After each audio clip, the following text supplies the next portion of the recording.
कहते हैं खूबसूरत से एक पल का किस्सा बन जाता है, खूबसूरत से एक पल का किस्सा बन जाता है, जाने कब कौन जिंदगी का हिस्सा बन जाता है। कुछ खास लोग मिलते हैं जिंदगी में जिनसे कभी न बिछड़ने वाला रिश्ता बन जाता है।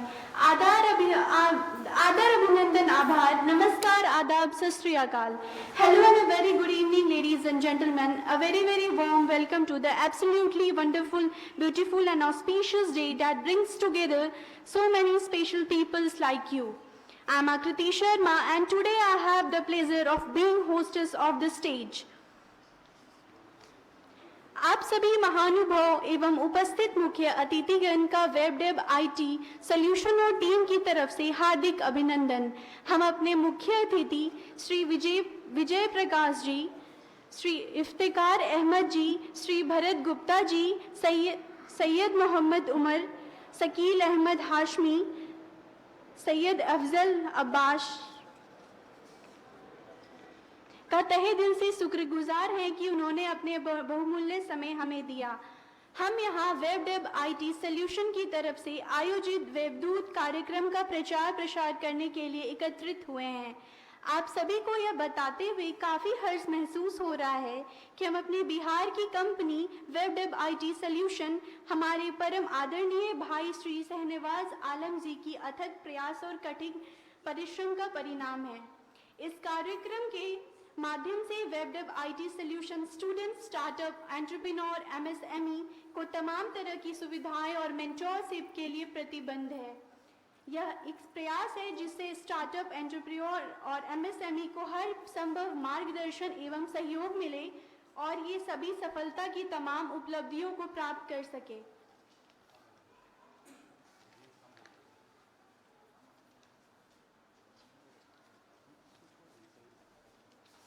आप सभी उपस्थित महानुभावों का ज्यादा समय ना लेते हुए मैं मुख्य अतिथि श्री विजय प्रकाश जी से आग्रह करूंगी कि वो मंच पर आए और अपने बहुमूल्य वाक्यों से हमें अनुग्रहित करें।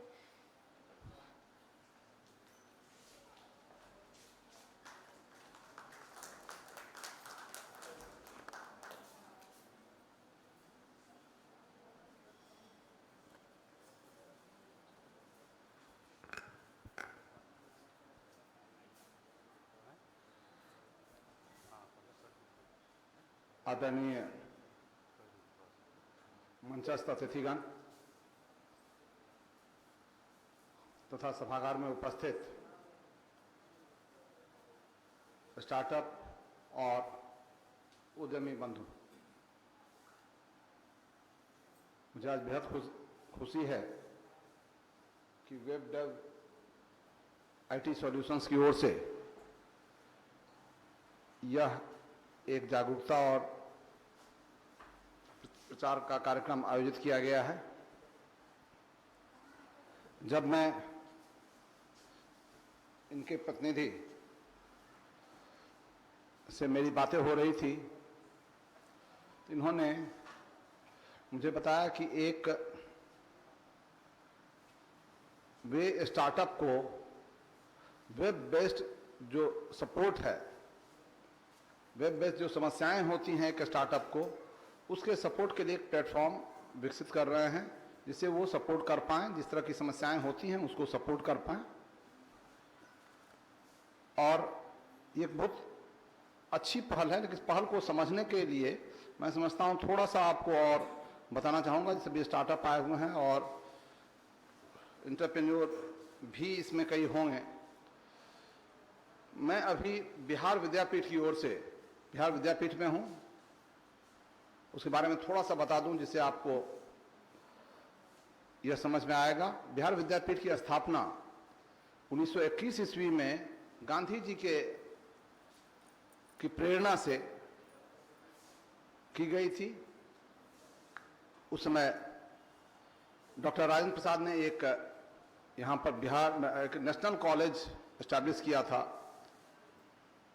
और मौलाना मजहूल हक ने सदाकत आश्रम की स्थापना की थी। मौलाना मजहूल हक के पास उस समय, आपको याद होगा 1921 ईस्वी की बात जब मैं कर रहा हूं, तो उस समय में गांधी जी आए हुए थे चंपारण, और चंपारण में उन्होंने जो आंदोलन चलाया उसमें उन्होंने ये महसूस किया कि जब तक हम लोग शिक्षा, नारी जागरण, स्वास्थ्य, इन सब मुद्दों पर जो विकास के रचनात्मक, जिसको रचनात्मक कार्यक्रम कहते हैं, उस पर हम काम नहीं करेंगे, तब तक हम लोग स्वतंत्रता प्राप्ति नहीं कर सकते। और इसी संदर्भ में उन्होंने 3 स्कूल एस्टैब्लिश किया था, जो कि वहाँ पर भितिहरवा में, मधुबन में और एक और वृंदावन में या कहीं पर एस्टैब्लिश हुआ था। 3 एस्टैब्लिश हुआ था। तो 3 उन्होंने एस्टैब्लिश किया, लेकिन साथ ही साथ उन्होंने यह भी विजुअलाइज किया कि यूनिवर्सिटी के बच्चों को भी, जिस तरह से हम लोग स्वदेशी सामग्रियों की बात करते हैं, तो स्वदेशी शिक्षा की भी बात होनी चाहिए। तो इसीलिए स्वदेशी शिक्षा की जब बात हुई तो सभी लोग छोड़ करके चले आए। जो ये हम पटना यूनिवर्सिटी में बच्चे पढ़ते थे, वो सब छोड़ करके एक दिन मौलाना मजहूर हक के यहाँ चले आए। मौलाना मजहूर हक तब रहते थे सिकंदर मंजिल में, यहीं बगल में है सिकंदर मंजिल। तो सिकंदर मंजिल में चले आए, तो वो उन्हीं बच्चों को ले करके वो कहाँ रखेंगे, तब इन लोगों ने विचार किया कि ठीक है, तब वो सदाकत आश्रम वहाँ चले आए। सदाकत आश्रम जो है कुर्जी के ठीक बगल में उन्होंने एक आश्रम एस्टैब्लिश किया। देखिएगा, ध्यान दीजिएगा, ये बहुत महत्वपूर्ण एक पहल हुई है इतिहास की। सदाकत शब्द अरबी का है शायद, और आश्रम शब्द संस्कृत का है। मौलाना साहब ने ये नाम जो चुना, ये उस जीनियस को आप पकड़ सकते हैं कि उन्होंने कैसे ये नाम चुना होगा उस जमाने में। और वो बहुत ही अद्भुत किस्म के व्यक्ति थे। अभी मैं शायद उनके बारे में अभी चर्चा नहीं कर रहा हूं, लेकिन ये इनोवेशन, ये देखिएगा, ये भी स्टार्टअप इनोवेशन है। उन्होंने पूरी दृष्टि अपने नाम में डाल दी। उन्होंने एक मदरलैंड शुरू किया था, वहीं से छापना। और मदरलैंड जब छापे हो, तो उसमें उन्होंने जो अंग्रेजों के द्वारा जेल में जो जाते थे कैदी, उस पर जो ताड़ना होती थी, उसी पर उन्होंने लिखा। उनको दूसरे ही दिन गिरफ्तार कर लिया गया और उनको कहा गया, उनको फाइन किया गया था। उन्होंने कहा कि मैं फाइन नहीं करूंगा, फाइन के बदले उनको जेल दे दिया गया और जेल गए। और फिर आए तो फिर छापते ही रहे। मतलब ये, खैर, मतलब मैं उसमें बहक नहीं जाऊँ अभी। मौलाना साहब के बारे में अगर देखना है तो आ जाइएगा बिहार विद्यापीठ में। उनके 2 चित्र हैं जो जरूर देखिए। मौलाना साहब जबकि पढ़ते थे गांधी जी के साथ ही पढ़ते थे वो लंदन में। और उस समय का चित्र जब वो एकदम प्रिंसली उनका बिहेवियर था, और जब वो हज वगैरह करके आए और जब आश्रम में रहते थे तब का बिहेवियर। तो दोनों चित्र वहाँ हम लोग के पास है, देखने लायक है। तो खैर, मौलाना मजहूर हक इसके बिहार विद्यापीठ के पहले चांसलर थे, और पहले वाइस चांसलर थे ब्रजकिशोर प्रसाद, और पहले रजिस्ट्रार थे डॉक्टर राजेंद्र प्रसाद। वो बिहार नेशनल कॉलेज यहीं चलाया था, उसके भी प्रिंसिपल वही थे। इनफैक्ट पूरा जीवन मोरलेस राजेंद्र बाबू ने डेडिकेट कर दिया वहीं पर।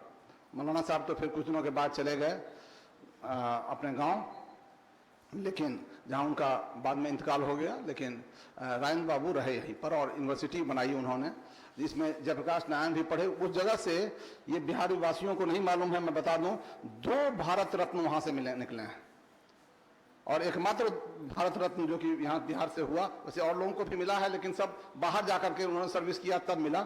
लेकिन राजेंद्र बाबू और जयप्रकाश नारायण दोनों वहीं के। जयप्रकाश नारायण उसके फर्स्ट बैच के स्टूडेंट हैं, और राजेंद्र बाबू टीचर थे वहां के।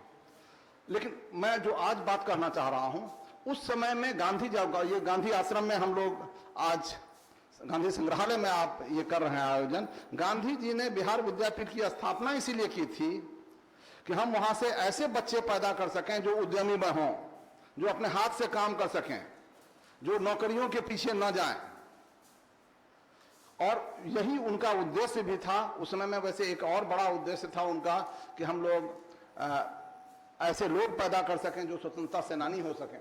और वहां से जितने भी लोग निकले सभी बड़े बड़े स्वतंत्रता सेनानी हुए। वहां पर एक और जानकारी दे दूं सिर्फ आपको, बिहार विद्यापीठ से निकलकर एक प्राइम मिनिस्टर भी हुआ, लेकिन नेपाल का।